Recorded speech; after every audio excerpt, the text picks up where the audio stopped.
चलिए आप लोग को फिर से एक बार गुड इवनिंग।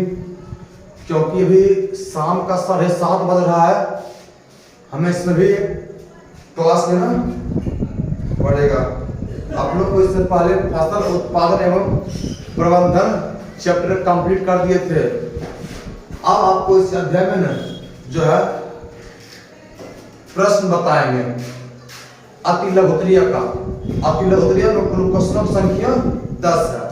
अति लघुत्तरीय में क्वेश्चन की संख्या कितना है? 10 है। तो इसमें से जो सबसे पहला क्वेश्चन कहता है कि अति लघुत्तरीय में सबसे पहला क्वेश्चन जो है वो कहता है पौधों को स्वयं पोषी क्यों कहा जाता है?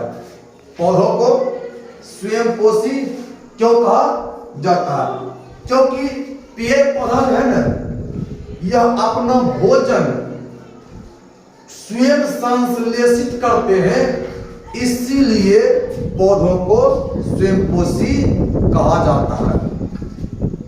पौधों को स्वयं पोषी इसलिए कहा जाता है क्योंकि पौधा जो है भी अपना भोजन स्वयं संश्लेषित करते हैं, इसीलिए पौधों को स्वयं पोषी कहा जाता है। क्वेश्चन नंबर 2 कहता है कि क्वेश्चन नंबर 2 किन्हीं 3 दलहन फसलों के नाम लिखे।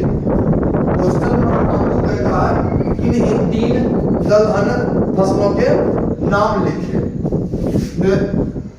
आपका चना दलहन फसल हुआ,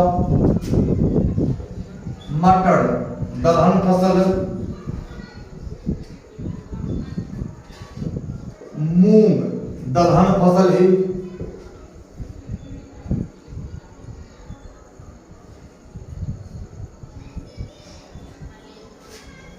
मसूर दलहन फसल ही। अब देखिए क्वेश्चन नंबर 3।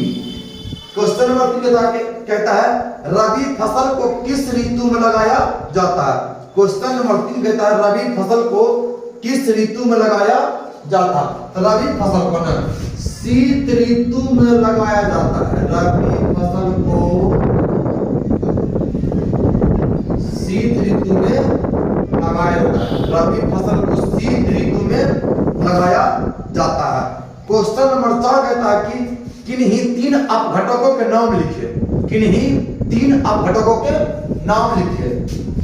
तो नंबर 1 में आपका कावक, दूसरा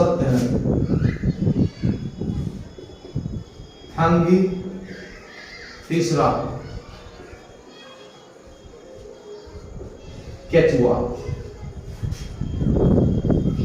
क्वेश्चन नंबर 5 की तरफ से कल्टीवेटर का उपयोग क्यों किया जाता है?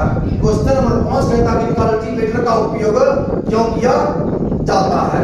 तो कल्टीवेटर का उपयोग इसलिए किया जाता है ताकि जब कल्टीवेटर का प्रयोग किया जाता है ना, खेतों में जो होता है खरपतवार ये क्या होता है मिट्टी नीचे दब जाते हैं, और ये क्या होता है वायु की अनुपस्थिति में अपघटित तो होकर सड़क गलकर खाद में बदल जाते हैं और मिट्टी की उर्वरता शक्ति क्या होती है? बढ़ जाती है। जब मिट्टी की उर्वरता शक्ति बढ़ जाएगी तो फसल की पैदावार क्या होती है? अच्छी होती है। इसलिए कल्टीवेटर का उपयोग किया जाता है। क्वेश्चन नंबर 6 कहता है, क्वेश्चन नंबर 6 कहता है कि पुनः रोपण विधि से किन फसलों को लगाया जाता है? पुनः रोपण विधि से किन फसलों को लगाया जाता है? तो देखिए आपका जो है धान का पौधा क्या है? पुनः रोपण विधि से। टमाटर का पौधा क्या है? पुनर्रोपण विधि से। बैगन का पौधा क्या है? पुनर्रोपण विधि से। बंधा गोभी आप लोग बोलते हैं फूल गोभी, बंधा गोभिया नहीं होते फूल गोभी, ये भी क्या होता है? पुनर्रोपण विधि से लगाया जाता है। फूल गोभी, कौन गोभी? फूल गोभी इत्यादि। देखिए क्वेश्चन नंबर 7 के तरफ से राइजोबियम नामक जीवाणु कहाँ पाए जाते हैं? राइजोबियम नामक जीवाणु कहाँ पाए जाते हैं? तो राइजोबियम नामक जीवाणु ना दलहनी पौधा के जड़ों में, दलहनी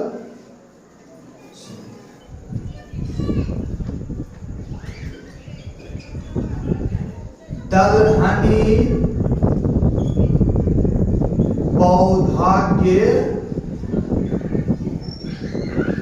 जड़ों में राइजोबियम नामक जीवाणु पाया जाता है।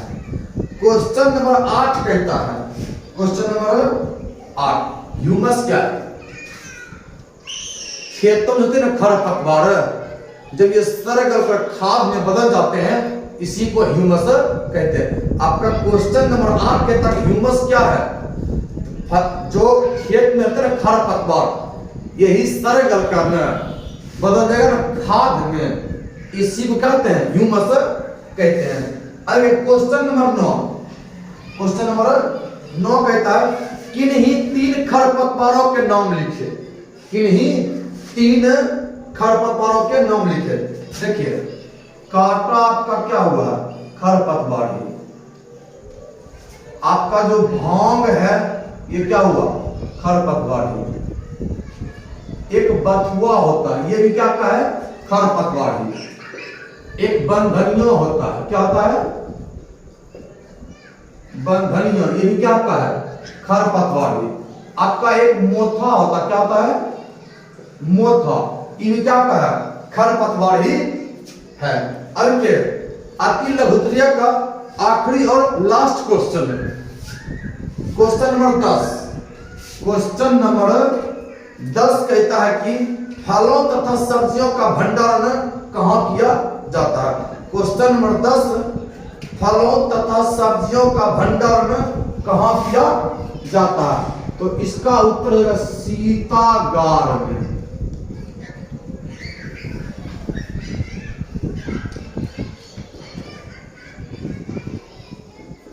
शीतागार में फल तथा सब्जियों का भंडारण किया जाता है। जय हिंद।